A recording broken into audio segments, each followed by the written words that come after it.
الله وحده لا شريك له وأشهد أن محمدا عبده ورسوله أرسله بالهدى ودين الحق ليظهره على الدين كله ولو كره المشركون اللهم صل على محمد وعلى آل محمد كما صليت على إبراهيم وعلى آل إبراهيم إنك حميد مجيد اللهم بارك على محمد وعلى آل محمد كما باركت على إبراهيم وعلى آل إبراهيم إنك حميد مجيد أما بعد فإن خير الحديث كتاب الله وخير الهدي هدي محمد صلى الله عليه وسلم وشر الأمور محدثاتها وكل محدثة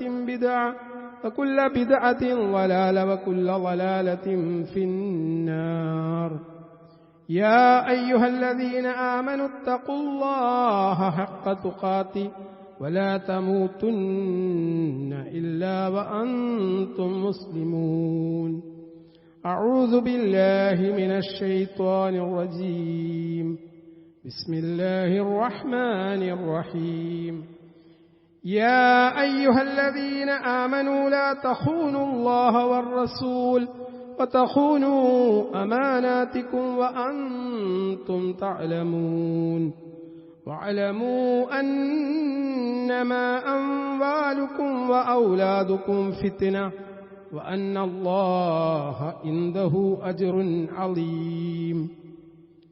സ്നേഹം നിറഞ്ഞ സത്യവിശ്വാസികളെ, ജീവിതത്തിൻ്റെ രഹസ്യ മേഖലകളിൽ പ്രത്യേകിച്ചും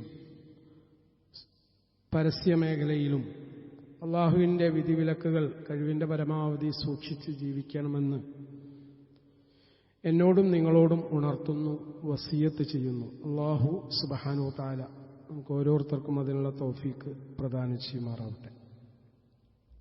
സഹോദരങ്ങളെ, നമ്മുടെ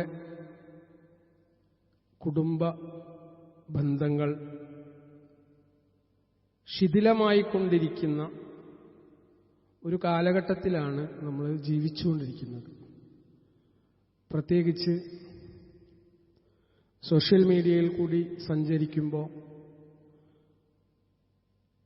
ഒരുപാട് വർഷം ഒന്നിച്ച് ജീവിച്ച ദമ്പതികൾ വേർപിരിയുന്ന, അല്ലെങ്കിൽ ഭാര്യ അല്ലെങ്കിൽ ഭർത്താവ് മറ്റൊരാളുടെ കൂടെ ഒളിച്ച് പോകുന്ന സാഹചര്യങ്ങൾ, അത്തരത്തിലുള്ള കേസുകളുടെ എണ്ണം കൂടുതൽ നമ്മൾ കേൾക്കുകയാണ്. യഥാർത്ഥത്തിൽ ഒരു മനുഷ്യന്റെ ജീവിതത്തിലുള്ള ഉത്തരവാദിത്തം എന്ത് എന്ന് മനസ്സിലാക്കാത്തത് കൊണ്ട് തന്നെയാണ്. പ്രത്യേകിച്ച് ദീനിന്റെ കുറവാണ്. ഒരാൾക്ക് നമ്മൾ കൊടുക്കേണ്ട ഏറ്റവും വലിയ മൂല്യാധിഷ്ഠിതമായ വിദ്യാഭ്യാസം എന്നൊക്കെ പറയുന്നത് ധാർമ്മിക വിദ്യാഭ്യാസമാണ്. അല്ലാഹ് ആരാണ്? ആ സൃഷ്ടാവിന്റെ മഹത്വം എന്താണ്? അള്ളാഹുവിന്റെ കൽപ്പനകൾ അനുസരിച്ച് ജീവിച്ചിട്ടില്ലെങ്കിൽ നമ്മുടെ ജീവിതത്തിൽ ഉണ്ടാവുന്ന നഷ്ടങ്ങൾ എന്താണ്? ഇതൊക്കെ കൃത്യമായി ബോധം ലഭിച്ച, മനസ്സിലാക്കിയ, പഠനം നടത്തിയ, നിരന്തരം അത്തരം ഉപദേശങ്ങളും നിർദ്ദേശങ്ങളും ലഭിച്ചുകൊണ്ടിരിക്കുന്ന ആളുകളെ സംബന്ധിച്ചിടത്തോളം അത്തരം ദുർമാർഗത്തിൽ പ്രവേശിക്കാനുള്ള സാധ്യതകൾ കുറവാണ്. എന്നാൽ നൈമിഷികമായിട്ടുള്ള ദുനിയാവിലുള്ള ജീവിതം മാത്രമാണ് എനിക്ക് എന്നും സന്തോഷം നൽകുക എന്ന് വിശ്വസിക്കുന്ന, അങ്ങനെ ജീവിക്കുന്ന ആളുകളെ സംബന്ധിച്ചിടത്തോളം ജീവിതത്തിൽ നിരാശകൾ ഉണ്ടാകുമ്പോൾ, പ്രത്യേകിച്ച് തങ്ങൾ ഉദ്ദേശിച്ച സ്വപ്നങ്ങൾ പൂവണിയാതെ വരുന്ന സമയത്ത് കിട്ടിയവന്റെ കൂടെ ഒളിച്ചോടാനും അത്തരത്തിലുള്ള ചാറ്റിങ്ങിലേക്ക് പോകാനുള്ള സാധ്യതകൾ കൂടുതലാണ്. നമ്മൾ മനസ്സിലാക്കേണ്ടത്, നമ്മൾ വിശ്വാസികളാണ്. വിശ്വാസികൾ എന്നുള്ള നിലക്ക് നമുക്ക് ഒന്നാമത്തെ ഉത്തരവാദിത്തമുള്ളത് അള്ളാഹിനോടാണ്. അള്ളാഹ് എന്ത് കൽപ്പിച്ചു അത് അനുസരിച്ച് നമ്മൾ ജീവിക്കുക എന്നുള്ള നമ്മളെ ബാധ്യത. രണ്ടാമത്തെ സംഗതി എന്ന് പറഞ്ഞാൽ പ്രവാചകൻ സല്ലല്ലാഹു അലൈഹി വസല്ലമയുടെ കൽപ്പനകൾ അനുസരിക്കുക എന്നുള്ളതാണ്. റസൂൽ സല്ലല്ലാഹു അലൈഹി വസല്ലം എന്ത് നമ്മോട് പറഞ്ഞിട്ടുണ്ടെങ്കിലും അത് അള്ളാഹിന്റെ കൽപ്പനയുടെ അടിസ്ഥാനത്തിലാണ്. അതുകൊണ്ടാണ് അത്തിഉല്ലാഹ വ അത്തിഉർ റസൂൽ, നിങ്ങൾ അള്ളാഹിനെ അനുസരിക്കണം, അള്ളാഹിന്റെ റസൂലിനെ അനുസരിക്കണം എന്ന് പറയുന്നത്. എന്നാൽ അള്ളാഹിന്റെ റസൂലിനെ, അള്ളാഹുവെ നമ്മൾ ഒരിക്കലും വഞ്ചിക്കാൻ പാടില്ല. യാ അയ്യുഹല്ലദീന ആമനു, വിശ്വസിച്ച ആളുകളെ, ലാ തഖൂനുല്ലാഹ വർ റസൂൽ വതഖൂനു അമാനാതികും വഅൻതും തഅലമൂൻ, വിശ്വസിച്ചവരെ നിങ്ങൾ അള്ളാഹുവേയും റസൂലിനെയും വഞ്ചിക്കരുത്. അള്ളാഹിനെയും റസൂലിനെ നിങ്ങൾ വഞ്ചിക്കാൻ പോകരുത്. നിങ്ങളുടെ അമാനത്തുകൾ, നമ്മളൊക്കെ അമാനത്തുകൾ ഏറ്റെടുത്തവരാണ്. ഒരു കുടുംബനാഥ വലിയ അമാനത്ത് ഏറ്റെടുത്തിട്ടുണ്ട്. വിവാഹം എന്നുള്ളത് ഒരു മീസാഖൻ ഖലീല, ബലിഷ്ഠമായ കരാറാണ്. അള്ളാഹിനോട് നടത്തുന്ന ബലിഷ്ഠമായ കരാറാണ് ഒരു കുടുംബ സംവിധാനം എന്നുള്ളത്. നാട്ടുകാരും ഈ മഹല്ലിലുള്ള ആളുകളൊക്കെ ചേർന്നിട്ട് വിവാഹം കഴിപ്പിച്ചു കൊടുക്കുമ്പോൾ ഒരു വലിയ ഉത്തരവാദിത്തം ഭർത്താവ് ഏറ്റെടുക്കുന്നുണ്ട്, ഭാര്യ ഏറ്റെടുക്കുന്നുണ്ട്. അതുകൊണ്ട് വതഖൂനു അമാനാതികും വഅൻതും തഅലമൂൻ, നിങ്ങൾ അറിഞ്ഞുകൊണ്ട് വിശ്വസിച്ചേൽപ്പിക്കപ്പെട്ട അമാനത്തുകൾ വഞ്ചിക്കരുത്.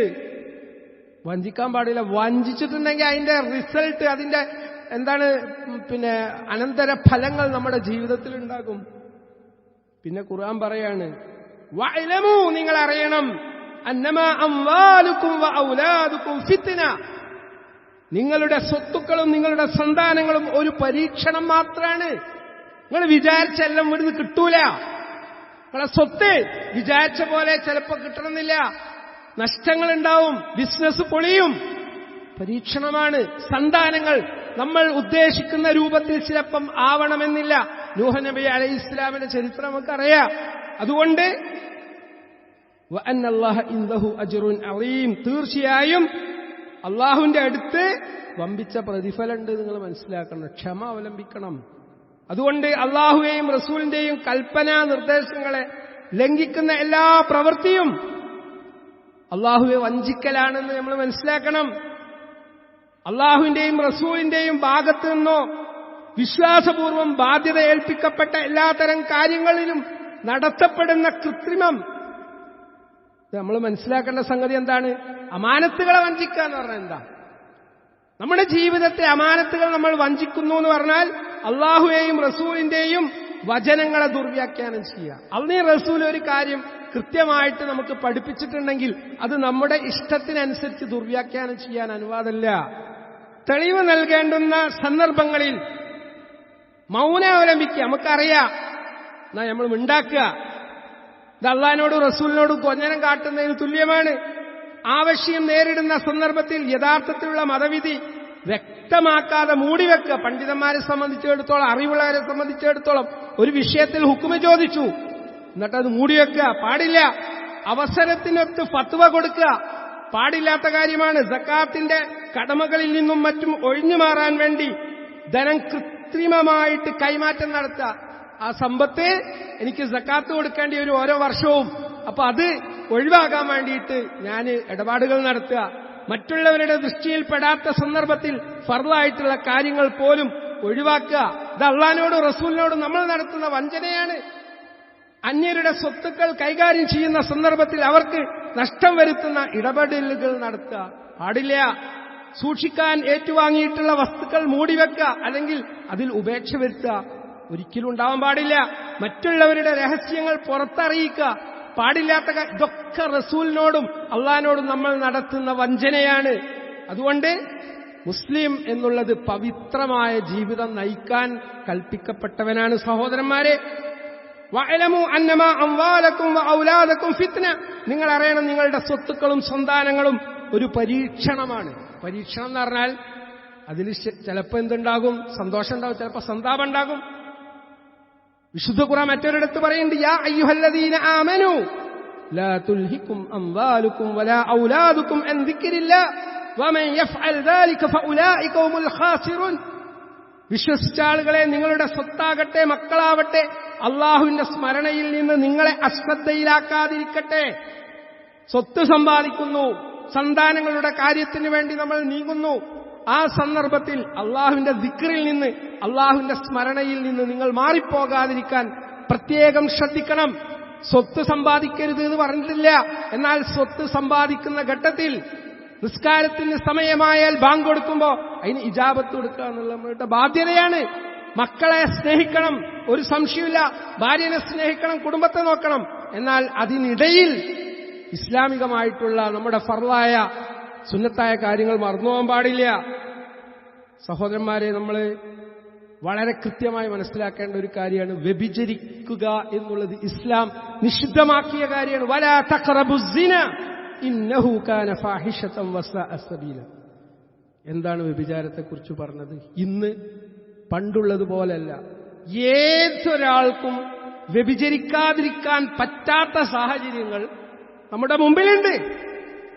കണ്ണ് തുറന്നാൽ കാണുന്ന കാഴ്ചകൾ ഒരാളും കാണണ്ടെന്ന് വിചാരിച്ചാൽ പോലും കണ്ടുകൊണ്ടേയിരിക്കാൻ പ്രേരിപ്പിക്കുന്ന സാഹചര്യങ്ങളുണ്ട്. അതുകൊണ്ട് വലാ തഖറബുസ്സിന, നിങ്ങൾ വ്യഭിചാരത്തെ സമീപിച്ചു പോകരുത്. എന്തുകൊണ്ട്? ഇന്നഹു കാന ഫാഹിഷതൻ വസാഅ സബീല, തീർച്ചയായും അത് ഒരു നീചവൃത്തിയും ദുഷിച്ച മാർഗവുമാണ്. സിന എന്നുള്ളത് ചെയ്യരുത്, വ്യഭിചരിക്കരുത് എന്നല്ല പറഞ്ഞത്, അതിനോട് നിങ്ങൾ അടുത്തു പോകുകയും ചെയ്യാൻ പാടില്ല. ഇവിടെ ഇബ്നു കസീർ റഹ്മത്തുള്ളാഹി അലൈഹിയെ പോലെയുള്ള പണ്ഡിതർ അവിഹിത ബന്ധങ്ങളിലേക്ക് നയിക്കാൻ സാധ്യതയുള്ള എല്ലാ വഴികളെയും ഇസ്ലാം തടയാണ്. മോശപ്പെട്ട കാര്യങ്ങളിലേക്ക് നമ്മൾ പോയി പോകും എന്നുള്ള ഒരു സാഹചര്യം പോലും ഉണ്ടാകാൻ പാടില്ല. അന്യ സ്ത്രീ പുരുഷന്മാരുടെ ഇടയിലെ സ്വകാര്യമായിട്ടുള്ള സമ്പർക്കങ്ങൾ, പരസ്പരമുള്ള വശീകരണം, ദുർനോട്ടങ്ങൾ, അനാവശ്യ ചാറ്റിങ്ങുകൾ തുടങ്ങിയവ ഈ ആയത്തിന്റെ പരിധിയിൽ വരുന്ന കാര്യമാണ്. ചാറ്റിംഗ് എന്നുള്ളത് സാർവത്രികമായിക്കൊണ്ടിരിക്കുന്നു. സ്വകാര്യമായിട്ടൊരാണും പെണ്ണും ഒന്നിക്കുന്ന ഘട്ടത്തിൽ ഫോണിൽ കൂടി നിരന്തരം സംഭാഷണം നടത്തി അവസാനം ഒളിച്ചോട്ടത്തിലേക്കും രതിയിലേക്കും പോകുന്ന സാഹചര്യങ്ങൾ ഉണ്ടാവുന്നു. അതുകൊണ്ട് വിശുദ്ധ ഖുർആൻ പറയുന്നത് അത് ഫാഹിഷത്താണ്. ഫാഹിഷ എന്ന് പറഞ്ഞാൽ എന്താ? അങ്ങേയറ്റം നീചമായ കാര്യം. അല്ലാഹ് വിശുദ്ധ ഖുർആനിൽ ഒരു കാര്യം ഫാഹിഷത്താണെന്ന് പറഞ്ഞാൽ പിന്നെ അത് നമ്മൾ അപ്ലൈ ചെയ്താൽ നമ്മുടെ ജീവിതത്തിലേക്ക് ആ സാധനം വന്നു കഴിഞ്ഞാൽ അതിന്റെ ദുരന്തം മനുഷ്യൻ അനുഭവിച്ചേ പറ്റൂ. മനുഷ്യന്റെ ബുദ്ധിക്കും സ്വഭാവത്തിനും ധാർമ്മികതക്കും നിരക്കാത്ത ഏറ്റവും വലിയ പാപമാണ് വ്യഭിചാരം. അതാണാവട്ടെ പെണ്ണാവട്ടെ, അത് ചെയ്യുമ്പോ അത് അവന്റെ ജീവിതത്തെ താറുമാറാക്കി കളയും, അവന്റെ ബയോളജി മാറ്റിക്കളയും. അതുകൊണ്ട് അടുക്കരുത് എന്ന് പറഞ്ഞത്. വസാഅ സബീല, ഏറ്റവും മോശമായ വഴി. ഇത് വ്യക്തിപരവും കുടുംബവും നാശത്തിലേക്കെത്തുന്ന ഒരു വഴിയാണ്. നമുക്ക് മനസ്സിലാക്കാൻ പറ്റും. ഒരു കുട്ടിയുള്ള, രണ്ടു കുട്ടിയുള്ള ഒരാളുടെ കൂടെ ഒളിച്ചോടുമ്പോ ഇവിടെ ഒരു വലിയ കുടുംബ തകർച്ച ഉണ്ടാവുന്നുണ്ട്. അതിന്റെ റിസൾട്ട് എന്താകുന്നു ചിന്തിക്കാതെ വൈകാരികതയ്ക്ക് അടിമപ്പെടുകയാണ്. മനഃശാസ്ത്രപരമായിട്ട് പറയുമ്പോ മനുഷ്യന്റെ തലച്ചോറിൽ ഡോപ്പമിൻ എന്ന് പറഞ്ഞൊരു സാധനമുണ്ട്. ആ ഡോപ്പമിൻ അതിന്റെ അളവാണ് യഥാർത്ഥത്തിൽ വൈകാരികമായിട്ടുള്ള ഉത്തേജനം ഉണ്ടാക്കുന്നത്. നമ്മളെ ശരീരത്തിന്റെ ഉള്ളിൽ വൈകാരികമായിട്ടുള്ള ഉത്തേജനം ഉണ്ടാക്കുന്നത് ഡോപ്പമിൻ എന്നുള്ള ഒരു ഹോർമോണിന്റെ അളവാണ്. ഒരു തെറ്റായ കാര്യത്തിലേക്ക് മനുഷ്യൻ ഇടപെടുന്ന സന്ദർഭത്തിൽ, അനുസരണക്കേട് കാണിക്കുന്ന സന്ദർഭത്തിൽ ഘട്ടം ഘട്ടമായിട്ടാണ് അവൻ അതിൽ പ്രവേശിക്കുക. പെട്ടെന്നൊരാൾ പോയിട്ട് അങ്ങോട്ട് വ്യഭിചരിക്കൂല. ഘട്ടം ഘട്ടമായിട്ട് സംസാരം, നോട്ടം, അതിനുള്ള സമീപനങ്ങൾ. അതുകൊണ്ട് ചെറിയ വഴിവിട്ട ബന്ധങ്ങളിലേക്ക് പോകരുത്, സമീപിക്കരുത് എന്ന് പറയുമ്പോൾ വ്യക്തി തന്റെ ചിന്തകൾക്കും പെരുമാറ്റങ്ങൾക്കും കൃത്യമായ അതിർവരമ്പുകൾ പാലിക്കണം. വീട്ടിൽ നമ്മൾ അത്തരം ഒരു മാഹൗൽ ക്രിയേറ്റ് ചെയ്യേണ്ടതുണ്ട്. മാതാപിതാക്കൾ പ്രത്യേകം ശ്രദ്ധിക്കണം. അന്യപുരുഷനും അന്യ സ്ത്രീയും ഇടകലരുന്ന അത്തരത്തിലുള്ള സംസാരങ്ങൾക്ക് നമ്മുടെ മക്കൾക്ക് പോലും അവസരങ്ങൾ നമ്മൾ സമ്മാനിക്കുമ്പോൾ അതിന്റെ ഇന്നാളെ കുട്ടിയല്ലേ, കുഞ്ഞുമോന്റെ കുട്ടിയല്ലേ, മറ്റാളെ കുട്ടിയല്ലേ എന്ന് പറയുമ്പോൾ ആണും പെണ്ണും ഒത്തിട്ടുണ്ടെങ്കിൽ എന്ത് ഫ്രണ്ട്ഷിപ്പാണെങ്കിലും അവിടെ പൈശാചികമായ ഇടപെടലുകൾ ഉണ്ടാകും എന്ന് നമ്മൾ മനസ്സിലാക്കണം. ഇത് തകർക്കുന്നത് നമ്മുടെ കുടുംബ ബന്ധങ്ങളാണ്. വിശ്വാസവഞ്ചന ദാമ്പത്യത്തിൽ അവിഹിതം കയറി വരുന്നതോടുകൂടി യഥാർത്ഥത്തിൽ ഒരു ട്രോമ രൂപീകരിക്കപ്പെടുന്നുണ്ട്. എന്താ ട്രോമ എന്ന് പറഞ്ഞാൽ? തലക്കൊരാൾക്ക് അടിയേറ്റിട്ടുണ്ടെങ്കിൽ ഉണ്ടാവുന്ന മാനസികാവസ്ഥ എന്താണ്? ഭാര്യാഭർത്തൃ ബന്ധത്തിൽ വിശ്വാസവഞ്ചന ഉണ്ടായിട്ടുണ്ടെങ്കിൽ പിന്നെ അവിടെ രൂപീകരിക്കപ്പെടുക ആ ഒരു ട്രോമയാണ്. അതുകൊണ്ട് കുട്ടികളുടെ മാനസികാരോഗ്യം നഷ്ടപ്പെടുന്നു.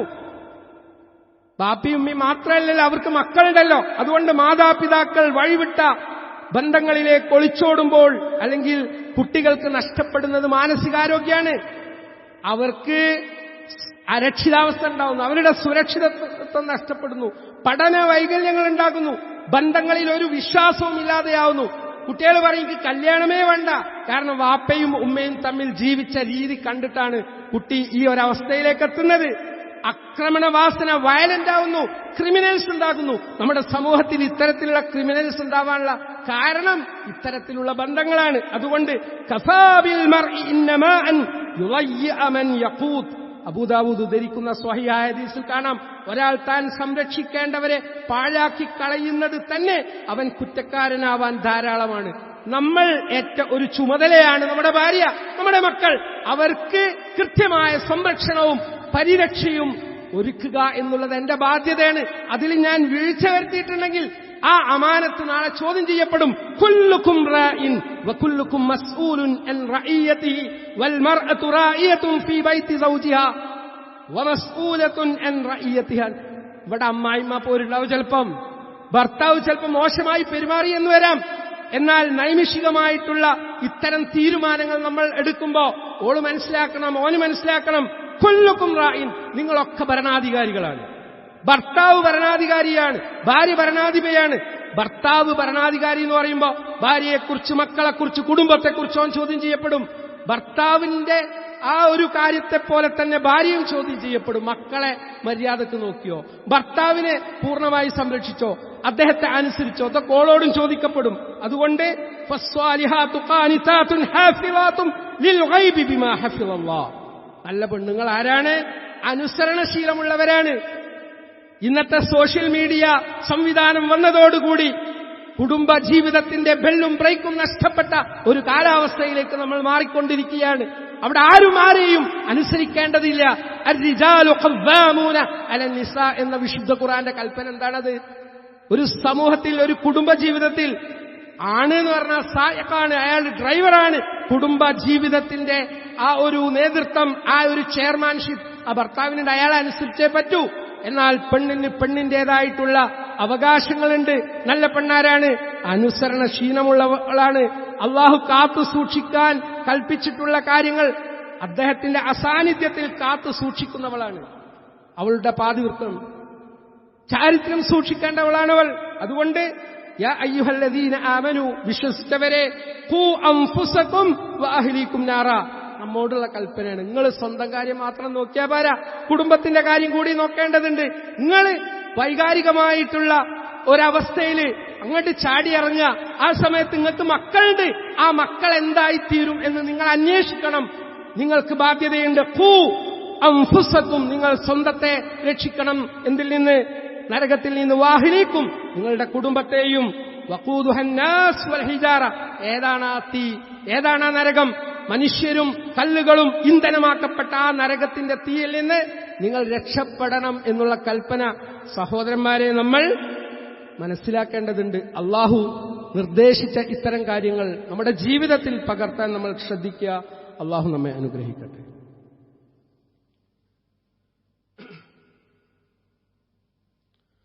അൽഹംദുലില്ലാഹി റബ്ബിൽ ആലമീൻ വസ്സലാത്തു വസ്സലാമു അലാ റസൂലില്ലാഹി വഅലാ ആലിഹി വഅസ്ഹാബിഹി അജ്മഈൻ. അള്ളാഹുവിന്റെ വിധിവിലക്കുകൾ സൂക്ഷിച്ച് ജീവിക്കണമെന്നൊരിക്കൽ കൂടി ഉണർത്തുന്നു, വസിയത്ത് ചെയ്യുന്നു. ദാമ്പത്യ ജീവിതത്തിൽ വിള്ളലുണ്ടാക്കുന്നവരാ, വെറുതെ ഉണ്ടാകണമല്ല. അവിടെ പിശാചും സംഘവും പ്രവർത്തനങ്ങൾ നടത്തുന്നുണ്ടെന്ന് സ്വഹീഹായ ഹദീസിൽ അള്ളാഹിന്റെ റസൂൽ നമ്മളെ പഠിപ്പിച്ചത്. ഈ ഒരു ബോധം ആണിനും വേണം, പെണ്ണിനും വേണം. എന്തിനാ സൂറത്തുൽ ബഖറ വീട്ടിൽ പാരായണം ചെയ്യാൻ പറഞ്ഞത്? പൈശാചികമായ ഇടപെടലുകൾ വീട്ടിൽ ഉണ്ടാവാതിരിക്കാനുള്ള ഒരു റെമഡിയൽ മെഷർ എന്നൊക്കെ പറയും ഇംഗ്ലീഷിൽ. ഒരു പരിഹാരമാണ്. അള്ളാഹും റസൂലും കൽപ്പിച്ച കാര്യം നമ്മളെ വീട്ടിലില്ലാത്തതാണ് പൈശാചിക ഇടപെടലുകൾ വരുന്നത്. അള്ളാഹിന്റെ റസൂൽ സല്ലല്ലാഹു അലൈഹി വസല്ലം പറയാം, ജാബിർ റളിയല്ലാഹു അൻഹു റിപ്പോർട്ട് ചെയ്യുന്ന ഹദീസാണ്, ഇന്ന ഇബ്ലീസ് യളഉ അർശഹു അലൽ മാ ثم يبعث سراياه فأذناهم منه منزلة أعظمهم فتنة يجيء أحدهم فيقول فعلت كذا وكذا فيقول ما صنعت شيء قال ثم يجيء أحدهم فيقول ما تركته حتى فرقت بينه وبين امرأته قال فيذنيه منه ويقول نعم أنت. അല്പം സുദീർഘമായ ഹദീസിന്റെ സാരം ഇതാണ്. ഇബ്ലീസ് തന്റെ സിംഹാസനം വെള്ളത്തിന് മീതെ സ്ഥാപിക്കുന്നു. സമുദ്രങ്ങളിലൊക്കെ സമുദ്രങ്ങളിലൊക്കെ ഇബ്ലീസ് ഓന്റെ സിംഹാസനം സ്ഥാപിക്കുന്നു. എങ്ങനെ സ്ഥാപിക്കാൻ നമുക്കറിയില്ല. അള്ളാഹുവിന്റെ റസൂൽ പറഞ്ഞതാണ്. എന്നിട്ട് അവൻ തന്റെ സൈന്യത്തെ മനുഷ്യരെ വഴിതെറ്റിക്കാൻ അയക്കുന്നു. അവന് ഒരാളല്ല ഇബ്ലീസ് എന്ന് പറഞ്ഞത്, ഒരു ബറ്റാലിയനാണ്. ആ ബറ്റാലിയനെ മനുഷ്യനെ വഴിതെറ്റിക്കാൻ വേണ്ടി അവൻ അയക്കുന്നു. അവരിൽ ഏറ്റവും വലിയ കുഴപ്പമുണ്ടാക്കുന്നവനാണ് ഇബ്ലീസിന് ഏറ്റവും പ്രിയപ്പെട്ടവൻ. ഇബ്ലീസിൽ ഏറ്റവും ഇഷ്ടപ്പെട്ട ഒരു നേതാവുണ്ട്. ആരാണത്? ഏറ്റവും കൂടുതൽ ഫിത്ന ഫസാദ് ഉണ്ടാക്കുന്ന ആളുകൾക്കാണ് അവാർഡ്. അങ്ങനെ അവരിൽ ഒരാൾ വന്ന് പറയും, ഇബ്ലീസ് ഓരോരുത്തരെങ്ങനെ റിക്രൂട്ട് ചെയ്തിട്ട് മനുഷ്യന്മാരെ തെറ്റിക്കാൻ വേണ്ടിയിട്ട് ഒരുത്തനാളെ നിസ്കരിക്കാൻ പോണ്, ഓനെ പിടിച്ചോ. അപ്പൊ കാണും ഒരു ഫോൺ വരുന്നു. ശ്രദ്ധിച്ചു നോക്കുക നിങ്ങൾ, പള്ളിക്ക് കയറുന്ന സമയത്താ ശൈത്താൻ വരിക, പിടിച്ച്.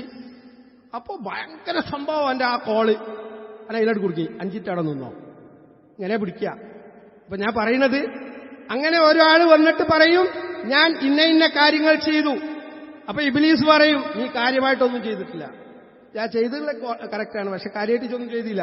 വേറൊരാൾ വന്നിട്ട് പറയും, ഇബ്ലീസിൽ തന്നെ വേറൊരാൾ വന്നിട്ട് പറയും, ഒരാൾ അവന്റെ ഭാര്യയുമായി തെറ്റിക്കുന്നത് വരെ ഞാൻ അവരെ വിട്ടിട്ടില്ല, ഡൈവേഴ്സ് ഉണ്ടാക്കിയാണ്, ഭാര്യനും ഭർത്താവിനും തമ്മിൽ ഞാൻ തെറ്റിച്ചിട്ടുണ്ട്.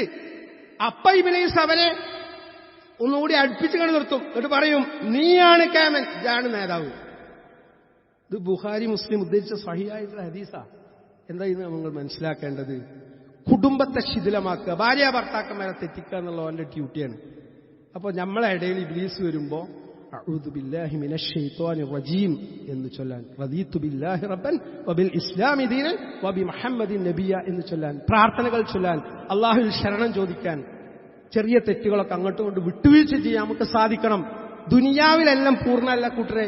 എത്ര നല്ല ഭാര്യയാണെങ്കിൽ കുറച്ച് മിസ്റ്റേക്സ് ഉണ്ടാവും, എത്ര നല്ല ഭർത്താവാണെങ്കിലും ഉണ്ടാവും. സാധാരണഗതിയിൽ ഈ ഒളിച്ചോട്ടത്തിന്റെ മനഃശാസ്ത്രം എന്താണെന്ന് വെച്ചാൽ വേണ്ടത്ര പരിഗണന കിട്ടില്ല, സ്നേഹം കിട്ടില്ല, ശ്രദ്ധിക്കുന്നില്ല, പണ്ടുള്ള ആ അടുപ്പൊന്നുമില്ല. കുറച്ചൊക്കെ കുറവുണ്ടായേക്കാം, ഇല്ലാന്ന് പറയില്ല. ഭർത്താക്കന്മാരടുത്ത് ഒരുപാട് മിസ്റ്റേക്സ് ഉണ്ട്. ഒരു ഖുത്ബയെ കൂടി ഒന്നും പറയാൻ പറ്റൂല. ഒരുപാട് തകരാറ്. ആണുങ്ങളെ ധാരണ എന്താ അറിയോ? ഇപ്പൊ എന്റെ മുന്നിൽ ഇരിക്കുന്ന ആളുകളൊക്കെ ഞാൻ ഒക്കെ തേഞ്ഞവരാണ്. ഒരുപാട് തകരാറുള്ളവരാണ് പുരുഷന്മാർ. ഞാൻ എന്നെ കുറിച്ച് തന്നെ ഈ പറയുന്നത്.